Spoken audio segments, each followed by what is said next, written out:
Hello everyone, मैं doctor Aman Kumar आज आपको डायबिटीज़ के बारे में बताने जा रहा हूँ। हमारे भारत में डायबिटीज़ की जो बीमारी है काफ़ी कॉमन हो चुकी है। डे बाय डे ये एक एपिडेमिक का रूप ले रहा है हमारे भारत में, और ऐसा कहा जाता है कि भारत का जो पोजीशन है वर्ल्ड के अंदर वो दूसरे स्थान पर है डायबिटीज़ के लिए। इंडियन इंटरनेशनल डायबिटीज़ फेडरेशन का ऐसा एस्टिमेट है कि अभी हमारे पास 72 मिलियन केसेस हैं, और ऐसा एक्सपेक्टेशन है कि बाय 2045 में कि ये डायबिटीज़ के केसेस कुछ 135 मिलियन के तरफ बढ़ जाएंगे। ये डायबिटीज़ हमारे अर्बन एरिया में काफ़ी ज़्यादा है। बहुत पहले 1970s के अंदर में ये पॉपुलेशन डायबिटीज़ का कुछ 2% था, लेकिन धीरे धीरे बढ़ते बढ़ते आज ये पॉपुलेशन ऑलमोस्ट 20% की तरफ चला गया है अर्बन एरिया के अंदर। रूरल एरिया में अभी भी डायबिटीज़ का जो प्रिवलेंस है वो अभी काफ़ी कम है, बट अर्बन एरिया में हमारे भारत में ये काफ़ी ज़्यादा है। क्वेश्चन यहाँ ये है कि जब डायबिटीज़ इतना तेज़ी से बढ़ रहा है तो इसके लिए हमें करना क्या चाहिए। कई घरों में डायबिटीज़ के पेशेंट हैं, पड़ोसी में डायबिटीज़ के पेशेंट हैं, हमारे हॉस्पिटल्स में काफ़ी डायबिटीज़ के पेशेंट्स आ रहे हैं और उनको डॉक्टर्स टेक केयर कर रहे हैं। इस सिचुएशन में जो पेशेंट को डायबिटीज़ नहीं है उनके लिए एक ऐसा काम कर सकते हैं कि हम सभी इंडिविजुअल को, हेल्दी इंडिविजुअल को जिनको भी सिम्टम्स नहीं आ रहा है वो सभी अपना अपना डायबिटीज़ का टेस्ट करवा सकते हैं। कौन कौन ऐसे लोग हैं जिनको चाहिए कि टेस्ट करवा लें तो ज़्यादा बेटर रहेगा और उनको ये पता चल जाएगा कि क्या प्रॉब्लम है एक्चुअली। इसको हम लोग स्क्रीनिंग टेस्ट कहते हैं कि जो भी 30 साल की उम्र से जिनकी भी उम्र ज़्यादा है उनको एक बार स्क्रीनिंग टेस्ट में जाना चाहिए। और कौन कौन लोग करवा सकते हैं और कब करवा सकते हैं, एक तो एक एज क्राइटेरिया हो गया, more than 30 years of old, जिनकी एज 30 से ज़्यादा है वो ये करवा सकते हैं। दूसरी चीज़ है कि जिनको फैमिली हिस्ट्री ऑफ डायबिटीज़ है, जिनके घर में माता पिता को, दादा दादी को या किसी को भी डायबिटीज़ है, तो उनके घर में जितने भी लोग हैं, बाकी लोग हैं जिनकी उम्र 30 से ज़्यादा है, उनको भी डायबिटीज़ का टेस्ट कराना चाहिए।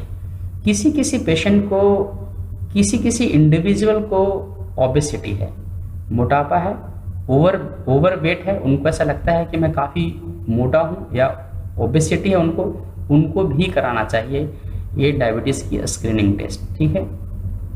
दूसरी चीज़ है, किसी को ब्लड प्रेशर की बीमारी है, अगर आपके फैमिली में ब्लड प्रेशर है या आपको ब्लड प्रेशर है और आप ब्लड प्रेशर की दवाएं ले रहे हैं, तो इस केस में भी आपको डायबिटीज़ की एक बार स्क्रीनिंग टेस्ट करा लेनी चाहिए।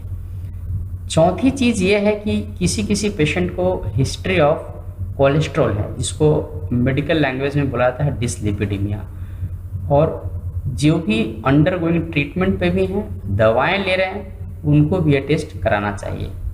बहुत सारे ऐसे वर्किंग इंडिविजुअल्स हैं जिनकी लाइफ स्टाइल काफ़ी सेडेंट्री है, उनको एक्सरसाइज नहीं कर रहे हैं वो लोग, कुछ लोग हैं वॉक नहीं कर रहे हैं, कोई लोग रनिंग नहीं कर रहे हैं, लाइफ स्टाइल काफ़ी सेडेंट्री है। ठीक है, ऐसा कुछ भी नहीं कर रहे हैं वो लोग अपने हेल्थ को इम्प्रूवमेंट के लिए, तो उनको भी डायबिटीज़ के स्क्रीनिंग टेस्ट कराना चाहिए। कुछ प्रेग्नेंट लेडीज़ हैं जहाँ पे देखा जाता है कि प्रीवियस प्रेगनेंसी में भी उनको डायबिटीज़ हुआ था, जिसको अपन जेस्टेशनल डायबिटीज़ बोलते हैं प्रेगनेंसी के अंदर, तो उनको भी एक बार डायबिटीज़ की स्क्रीनिंग टेस्ट करानी चाहिए।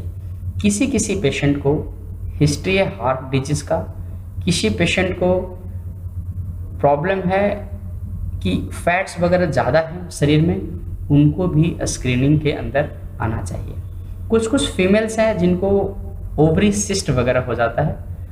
जनरली जो भी एडल्ट फीमेल हैं, बहुत सारे फीमेल्स को आजकल ओवेरियन सिस्ट हो रहा है, जिसमें ओवेरियन सिस्ट में भी जो पॉलीसिस्टिक ओवेरियन डिजीज़ है, जिन पेशेंट को भी पीसीओडी है, वो भी एक डायबिटीज़ के स्क्रीनिंग टेस्ट में जा सकते हैं। लेकिन ये सब सारी चीज़ें तो मैंने उनको बताया कि कौन कौन लोग इस स्क्रीनिंग के अंदर आएंगे और वो कब आएंगे। एज मैंने आपको बताया कि 30 साल है, और कुछ कुछ क्राइटेरिया भी बताया कि उन लोगों को डायबिटीज़ के स्क्रीनिंग टेस्ट में आना चाहिए। लेकिन आप करेंगे कैसे डायबिटीज़ का स्क्रीनिंग टेस्ट? क्वेश्चन ये है कि पहली बात तो आप फास्टिंग ब्लड ग्लूकोज करवा लीजिए। सुबह सुबह उठ करके आप लैब में चले जाइए और अपना ब्लड शुगर दे दीजिए।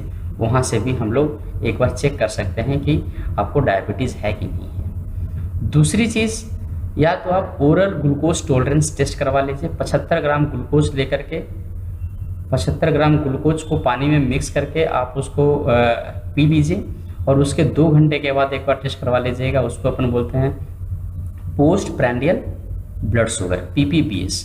तो एक वो भी आप करवा सकते हैं, तो उससे भी आपका पता चल जाएगा। तीसरा चीज़ जो आजकल बहुत ज़्यादा यूज हो रहा है वो है HbA1c, जिसको हम बोलते हैं ग्लाइकोसिलेटेड हीमोग्लोबिन।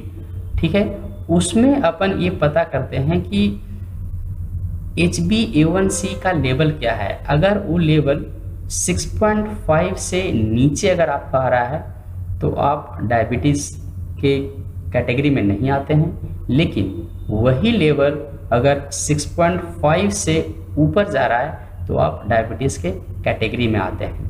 ये सारी चीज़ों का जो विश्लेषण है, fasting blood sugar, post prandial blood sugar और HbA1c को हम एक बार फिर से डिटेल में बात करेंगे नेक्स्ट स्लाइड में।